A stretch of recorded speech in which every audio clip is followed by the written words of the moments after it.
It is Tuesday, April 30th, and today I'm just wondering if I might clarify my critical comments about the Cowboys draft that I expressed yesterday. And now, a word from our title sponsor. Are all financial advisors fiduciaries? Fewer than you think. Not knowing could reduce your lifestyle. Hi, I'm Mitch Kramer, founder and CEO of Fint Financial. A fiduciary is a regulatory term to reduce conflicts of interest in wealth management.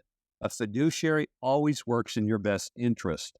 A non-fiduciary advisor might put their compensation or company ahead of yours. At Fint Financial, we are certified financial planners acting as fiduciary advisors. To learn more, go to flintfinancial.com or Fint Financial's YouTube channel. There's been a significant development in your laundry room. Laundry detergent sheets, not dryer sheets, but the same concept. Paper thin, remarkably efficient. Just toss one into your load of clothes and voila! Sparkling clean and smelling great. And as a plus, they're hypoallergenic for those with sensitive skin. Plastic jugs of detergent. Jugs that just wind up in trash heaps. It's easy to get your laundry detergent sheets. Just go to the link in today's podcast episode. Introducing Star Power Smart Home Solutions, where cutting-edge technology meets effortless living. Control your entire home with just a tap on your smartphone. Adjust the lights, set the perfect temperature, and ensure your home is secure, all from the palm of your hand. Star Power has the experts that will transform your house into a secure, smart home. Experience the ultimate solution in comfort and security for your family. Get started at GetStarPower.com. Star Power, where innovation meets home. You know, in sports, it's easy to be critical. We have the advantage of hindsight, 2020 hindsight.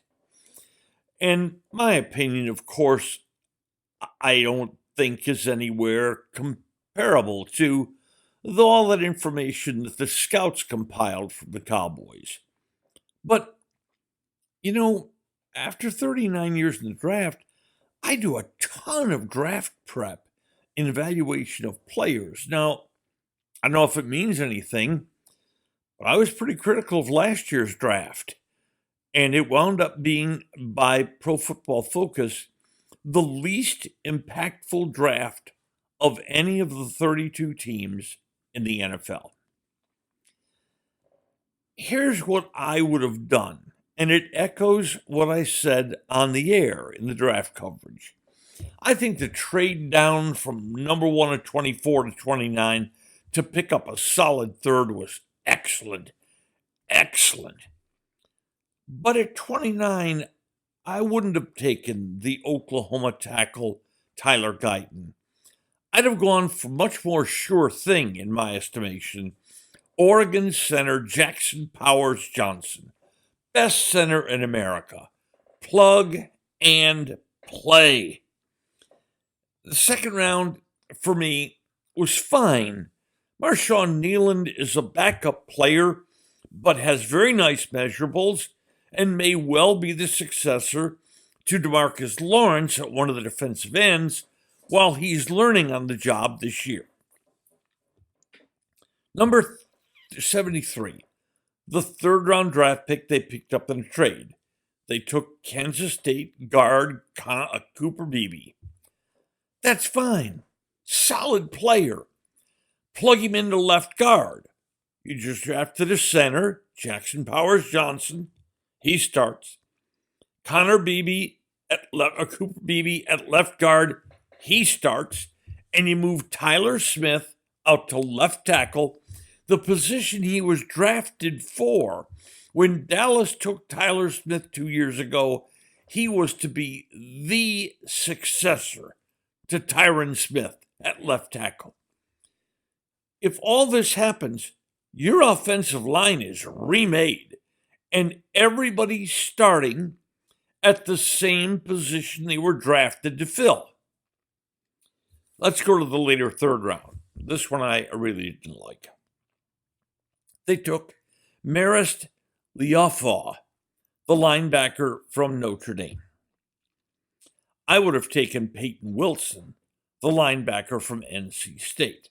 And by the way, right after the Cowboys made their choice, The Steelers grabbed Peyton Wilson. Why did Peyton Wilson get this far in the draft? Everybody's worried about his medicals. I understand.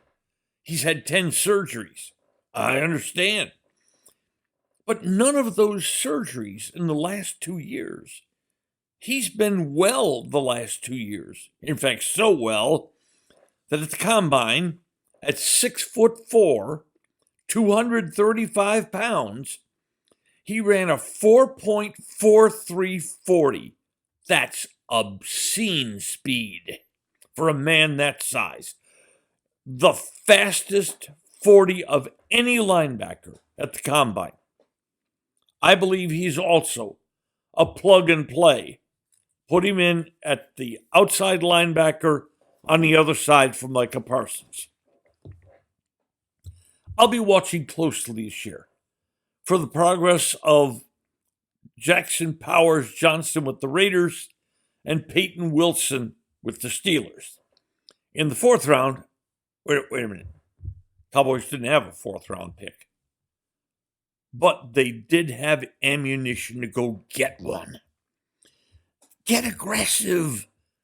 Trade next year's 3 for a 4 here. Teams would do that. Several teams made deals like that. The Cowboys made a deal like that last year, giving up a 5th this year to get a 6th last year, and they took cornerback Eric Scott. Get aggressive. Go get a runner. You had no runner. And by the middle of the fourth round, there was an ocean of runners available. Jalen Wright from Tennessee was still there. Probably the highest rated left on the board. But there were 4 runners the Cowboys liked. Braden Allen from Wisconsin, Bucky Irving from Oregon, Ray Davis from Kentucky, and Isaac Guerendo from Louisville. Any of those 4, I believe, would have been the starting running back for the Cowboys next year. So, by the way, the rest of the picks, the late 5th, the 6th, and 2 7th, they're okay. The Cowboys saw something in them they liked. And by the way, those rounds sometimes produce really good players. Evidence?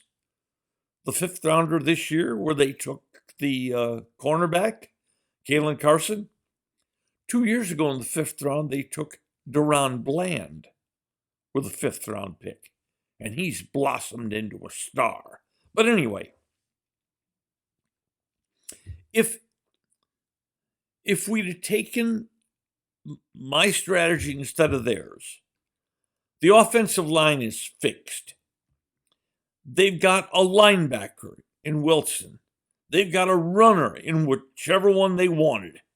And they've got pretty solid-looking other kids to fill out the draft. The next important thing for pro football teams is signing undrafted free agents. Only 257 guys were drafted this weekend by the NFL. That leaves a lot of players out there who had decent college careers. Now, the one the Cowboys had to bid for was a Minnesota tight end named Brevin Ford Spann. In fact, the Cowboys had to bid for him at such a point that they gave him a $20,000 signing bonus and guaranteed $225,000 of his salary this year. That's pretty unheard of in undrafted free agent signings.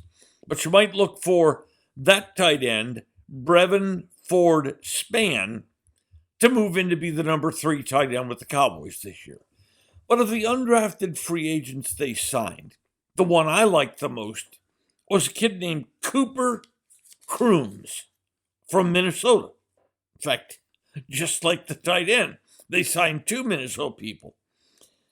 He was the best left on my evaluation board.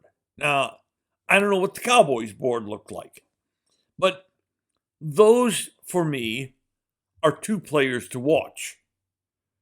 Tomorrow, we'll do more Cowboys. And a question nobody is asking about this team. Today's episode brought to you by Fluent Financial, Retire Sooner, Better Lifestyle, and by Star Power, Love Where You Live. Just Wondering is a production of DSP Media for FanStream Sports. You can find Norm's show along with other great programming at fanstreamsports.com. Thank you for listening to today's episode. If you enjoyed it, hit follow. And every weekday, a fresh new episode of Just Wondering will be delivered right to you. And if you enjoy this podcast, please share it with a friend. Finally, should you have questions or comments, please share them with us by going to X and our address at Norm's Clubhouse. That's Just Wondering with Norm Hitzges. And every day, I'll be just wondering about something. And I'm Mary Hitchkus, and I'm just wondering too.